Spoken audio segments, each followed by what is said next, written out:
yang yakin pada tata gata akan terlahir di alam surga setelah kehidupan ini.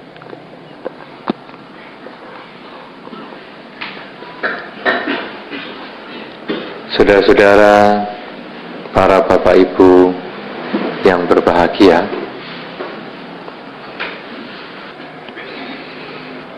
kehidupan ini memang cukup cepat jalannya. Dikatakan pada zaman dulu ada seekor burung yang terbangnya sangat cepat.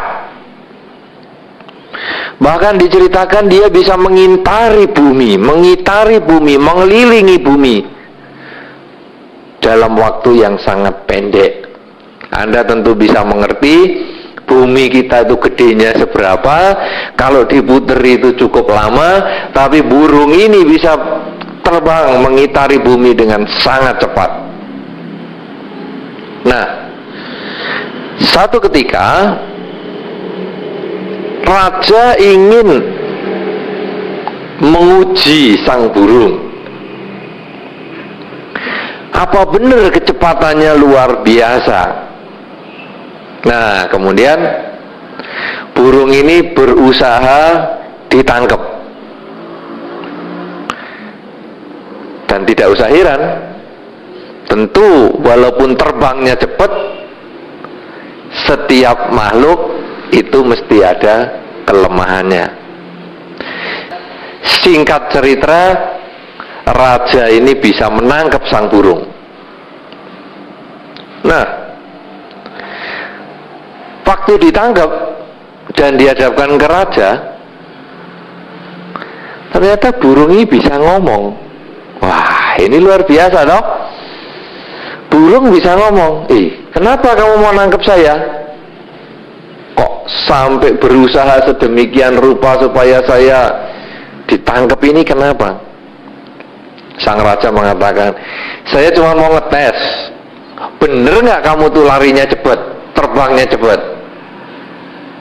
Gimana ngetesnya? Gini, nanti ada orang 4, punggung ketemu punggung, pundak ketemu pundak, itu menghadap ke 4 penjuru, utara, barat, timur, dan selatan. Kemudian orang yang gagah besar ini semua memegang gendewo atau busur, lalu bentangkan anak panah sekuat tenaga. Burungnya di tengah, mencelok di antara 4 kepala ini. Lalu busur ini ditarik sekuat tenaga, anak panah dilepaskan bareng. Utara, barat, timur, selatan melesat anak panah yang kuat sekali. Lalu beberapa saat kemudian burung baru diperintahkan, iya sekarang coba kamu kejar anak panah itu. Bisa enggak kamu nangkep anak panah itu? Wah, si burung masih santai-santai, anak panah padahal sudah terbang, sudah lari dengan pesat sekali, burung masih santai-santai. Habis itu burung mengejar ke utara, kejar barat, timur, utara, selatan, kejar semua dan tangkap anak panahnya ini. Semua kena, 4-4-nya kena tanpa anak panah ini menyentuh ke tanah. Jadi kecepatannya kan tinggi sekali. Nah, wah rajanya senang. Hebat sungguh. Memang luar biasa kamu ya, cepet sekali. Anak panah belum menyentuh lantai, kamu sudah bisa nangkep. Terus si burung mengatakan, enggak, saya ini masih belum terlalu cepat. Loh, katanya kamu bisa keliling dunia juga dengan kecepatan tinggi. Masih ada yang kalah. Saya kecepatannya ini masih kalah cepat. Wah, apalagi yang lebih cepat daripada terbangnya kamu? Sang burung menjawab, yang paling cepat di dunia ini adalah waktu. Waktu itu cepat sekali. Jangan Anda mengatakan 1 jam, Jangan Anda mengatakan setengah jam, jangan Anda mengatakan setengah menit, jangan mengatakan 1 detik. Waktu itu jalannya lebih cepat daripada 1 detik per saat. Alah, 1 detik itu cepat sekali, nggak kerasa kok, nggak tambah tua. Loh, Anda ini sekarang kalau umurnya 40 tahun, itu kumpulan dari 1 detik yang Anda liwati loh. Ya toh? Jangan Anda mengatakan, oh 1 detik nggak kerasa tuwek. Jadi kecepatannya sangat tinggi. Anda 1 detik yang lalu dengan yang sekarang, Anda sudah tidak bisa kembali ke masa lalu. Anda maju terus, jalan lurus terus. Dan itu lebih cepat dari kecepatan burung yang terbang bisa mengelilingi dunia ini. Ini kan sebetulnya kita ini kan perkumpulan calon bangkai toh. Iya toh? Kita kumpul di sini ini kan calon mayat. Iya toh? Calon. Kapan jadinya itu tergantung nanti kondisi. Tapi mesti kok. Kita ini calon mayat. Nah, saudara-saudara, oleh karena itu di dalam Dharma, yang penting adalah ketika kita masih punya kesempatan hidup dari detik ke detik atau saat ke saat ini.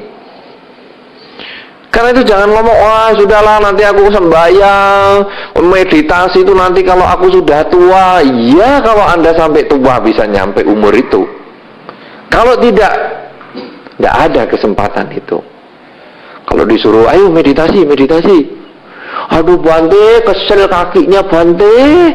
Kapan-kapan naik, kapan-kapan tidak punya kesempatan, baru tahu nanti rasanya. Karena hidup ini saat per saat sangat cepat sekali. Nah, oleh karena itu saudara-saudara, dalam kehidupan ini apa yang paling penting sekarang kita sebagai seorang umat Buddha adalah kita memiliki keyakinan kepada Sang Buddha, yakin kepada Dharma, yakin kepada Sangha, alias yakin kepada Sang Triratna. Karena hidup kita tidak panjang. Kita cuma calon mayat aja yang tinggal berapa sih? Kalau di dunia ini, di zaman seperti hari ini, umur manusia rata-rata 100 tahun, padahal itu sudah jarang sekali. Gitu? Kalau di dalam Dharma sebetulnya usia rata-rata itu tahun sekarang ini sudah 75 tahun. Kalau sampai 81 itu dapat bonus 6 tahun jalan. Tapi jarang sudah sampai umur 75. Coba Anda lihat di koran 30, 40, 50, 60, 30, 40, 50, 60. Terus itu saja, sekitar itu. Jarang kepala 7 itu. Rata-rata kepala 3, kepala 4, kepala 5, kepala 6 umurnya yang masuk di koran. Jadi kalau kita sekarang umurnya sudah 40, sebetulnya 3/4 kaki kita yang satu itu sudah kecemplung krematorium. Ya kalau jatahnya 75, umur 40 kan 35, bukan separuh loh. Kalau separuh kan berarti masih 32,5. 37,5. Lah, jadi 37,5. Kemudian kalau kita sudah 40 berarti bukan separuh kaki. Bukan separuh kaki kanan atau separuh kaki kiri, tapi separuh yang lainnya sudah ikut kecemplung ke krematorium atau ke kuburan kalau kita mau pilih kuburan. Calon mayatnya itu sudah jelas. Nah sekarang apa yang kita bisa isi di dalam kehidupan kita ini? Kita isi apa kehidupan kita saat ini sekarang? Seperti yang tadi saya katakan adalah dengan keyakinan kita.